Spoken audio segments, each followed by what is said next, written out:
Mystery fact চ্যানেলে আপনাদের স্বাগত। আজকের বিষয় কুম্ভ রাশি 2025।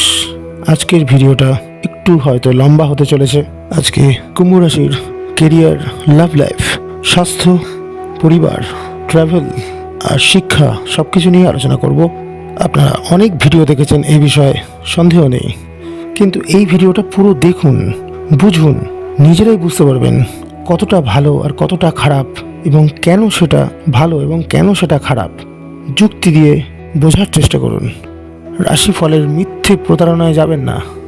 আমরা জানি কুম্ভ রাশি ও লগ্নের জাতক জাতিকারা খুব একগুঁয়ে ধরনের হয়, নিজের মতো করে কাজ করে থাকে, নিয়মকানুনের ধার ধারে না এর সাথে এরা খুব ভরসাযোগ্য হয়। এই বছর আপনাদের সাড়ে সাতির দ্বিতীয় চরণ শেষ হয়ে তৃতীয় চরণ অর্থাৎ থার্ড ফেজ শুরু হবে। তার সাথে রাহু আপনাদের রাশিতে প্রবেশ করবেন। এছাড়াও বাকি গ্রহরা অনেক দ্রুত ট্রানজিট করেন, তাই সবাইকে নিয়ে আলোচনা করতে হলে ভিডিও অনেক লম্বা হয়ে যাবে। প্রধান 4টি গ্রহ নিয়ে আমাদের আজকের আলোচনা: শনি, বৃহস্পতি, রাহু ও কেতু। খুব ভালো বা খুব খারাপ ফল বলে দিলেই সঠিক বিচার কিন্তু হয় না। ভালো হলে তা কেন ভালো আর কখন, এবং খারাপ হলে তা কতদিন খারাপ, কী কারণে খারাপ তা জানবেন, এবং কী কারণে খারাপটুকু কমাতে পারবেন তাও জানতে পারবেন।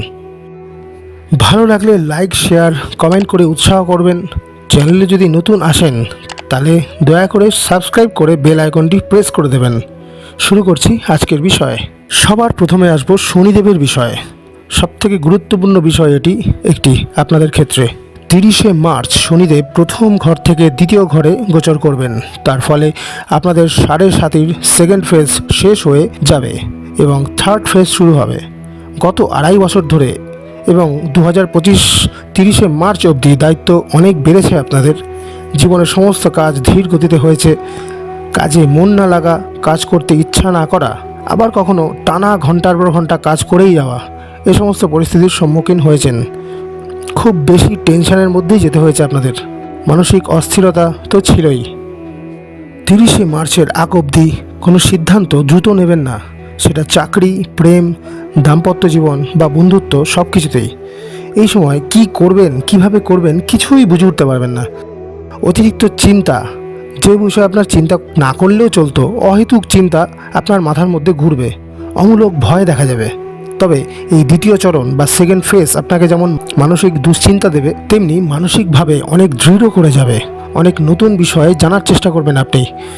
নিজের উপর স্যাটিসফ্যাকশন কমে যাওয়ায় আরও নতুন পেশা বা শিক্ষার প্রতি ঝোঁক বাড়তে থাকবে, তাতে আকারে লাভই হবে। পারিবারিক বা কর্মক্ষেত্র, লাভ লাইফ বা দাম্পত্য, সব দিকেই আপনার আশ্চর্য ধৈর্য কাজ করবে। নিজেই বিশ্বাস করতে পারবেন না। তবে হ্যাঁ, কাজে ফাঁকি দিলে, নিষ্ঠা না থাকলে কোনো ফল পাবেন না এই সময়। শনিদেব সাড়ে সাতিতে চায় আপনার নিষ্ঠা ভরা একাগ্রতা এবং শ্রম। একাগ্রভাবে যত খাটবেন, নিজের কর্মের প্রতি যত নিষ্ঠাবান থাকবেন, সাড়ে সাতির শেষের সময় আপনি ফলটা সেই রকমই পাবেন। এই সময় মানসিক চাপের জন্যই হোক বা শনির প্রভাবের জন্যই হোক, প্রেমহীনতা দেখা যায়। আপনি আনরোমান্টিক হয়ে পড়বেন। তার ফলে পার্টনারের সঙ্গে অশান্তিও সৃষ্টি হতে পারে। ঘুমের অভাবও এই সময় লক্ষ্য করা যাবে। 30শে মার্চের পর শনিদেব দ্বিতীয় ঘরে আসলে দায়িত্ব একটু কমতে দেখা যাবে। এতদিন পার্টনারের শরীরের যে সমস্যাগুলো দেখা দিচ্ছিল, হাঁটু ব্যথা হোক বা অ্যালার্জি হোক, সেগুলোর থেকে একটু মুক্তি পাবেন। সিদ্ধান্ত নিতে একটু সহজ মনে হবে নিজেকে। কর্মে উন্নতি দেখা যাচ্ছে। বেশি শ্রম করলে সেই অনুযায়ী আয় বাড়তে থাকবে। একটু আপনার কথাকে সংযত রাখতে হবে এই সময়। এই সময় লোহা, ইমারতি দ্রব্য, ইলেকট্রিক দ্রব্যের কাজ আপনি করবেন অথবা কিনবেন। টাকা আসবে অনেক দিক থেকে। সেকেন্ড হাউস বা দ্বিতীয় ঘরে শনির থাকায় চন্দ্রের উপর থেকে দৃষ্টি সরে যাবে। তার ফলে মায়ের কষ্ট অনেকটা কমে যাবে। শারীরিক উন্নতি লক্ষ্য করা যাবে তার। এই সময়ে বাড়বে যেমন অনেক টাকা, কিন্তু যদি আপনার বিলাসিতার দিকে ঝোঁক বাড়ে, তাহলে শনিদেব কিন্তু আপনার টাকা শেষ করে দেবেন। সঞ্চয় করুন, সুপ্ত ইচ্ছাগুলো সংবরণ করুন। সেভিংস করলে লাভবান হবেন। ফাটকা উপার্জনের আশা করবেন না, ক্ষতির সম্ভাবনা। এই সময় বাড়িঘর হওয়ার একটা যোগ দেখা যাচ্ছে। ধৈর্য রেখে টাকা উপার্জন করুন, সেভিংস করুন, ইচ্ছাকে সংবরণ করুন। সামনে গোল্ডেন টাইম আসছে। আজ জমি কেনার ইচ্ছা সংবরণ করলে সামনে বাড়ি কিনতে পারবেন। বাইক না কিনে 4 হুইলার কিনতে পারবেন। আশা করি বোঝাতে পারলাম বিষয়টা। এরপর আসবো দেবগুরু বৃহস্পতির বিষয়ে। 15ই মে বৃহস্পতি চতুর্থ ঘর থেকে পঞ্চম ঘরে গোচর করবেন।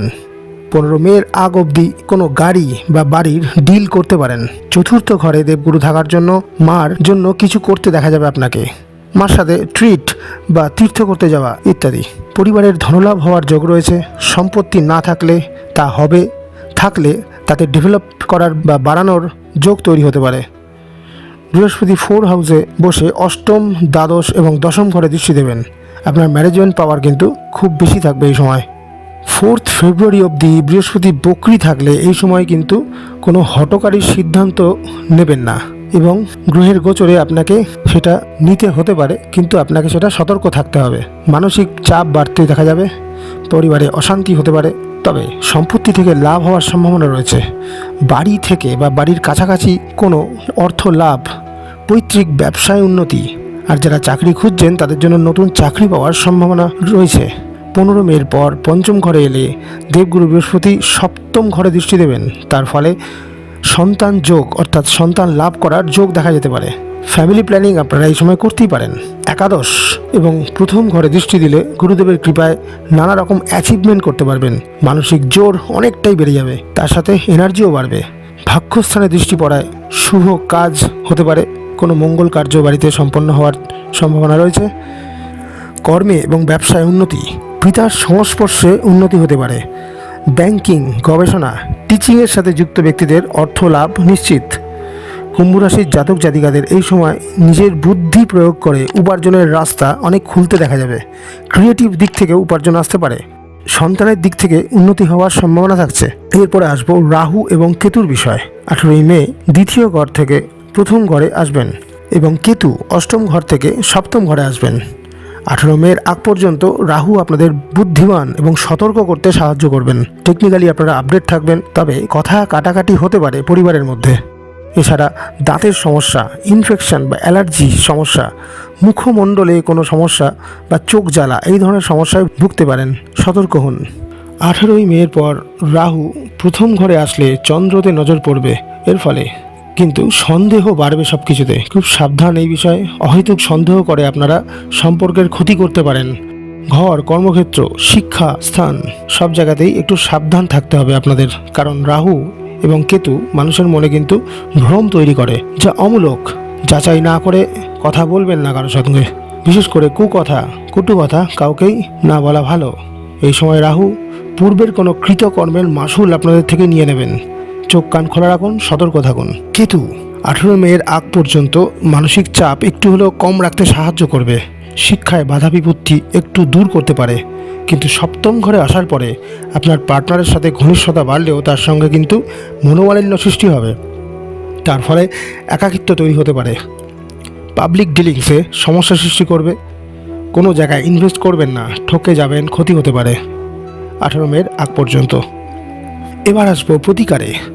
অনেক অ্যাস্ট্রোলজার আপনাদের রাহু কেতুর সমস্যার সমাধানের জন্য হয়তো গোমেদ বা ক্যাটসাই ধারণ করতে বলতে পারেন, কিন্তু জন্মছক বিচার না করে ভুল করেও সেটা করবেন না, বিপদে পড়বেন। অবশ্যই আপনারা শনিবারটা ঠিকমতো পালন করবেন এবং শনি মন্ত্র জপ করবেন, সাথে হনুমান চল্লিশা পাঠ, সূর্য প্রণাম এবং গণেশ পূজা করলে শুভ লাভ পাবেন। নিয়ে আসবো আরও অনেক বিষয় নিয়ে ভিডিও। ধন্যবাদ। সুস্থ থাকুন, সতর্ক থাকুন।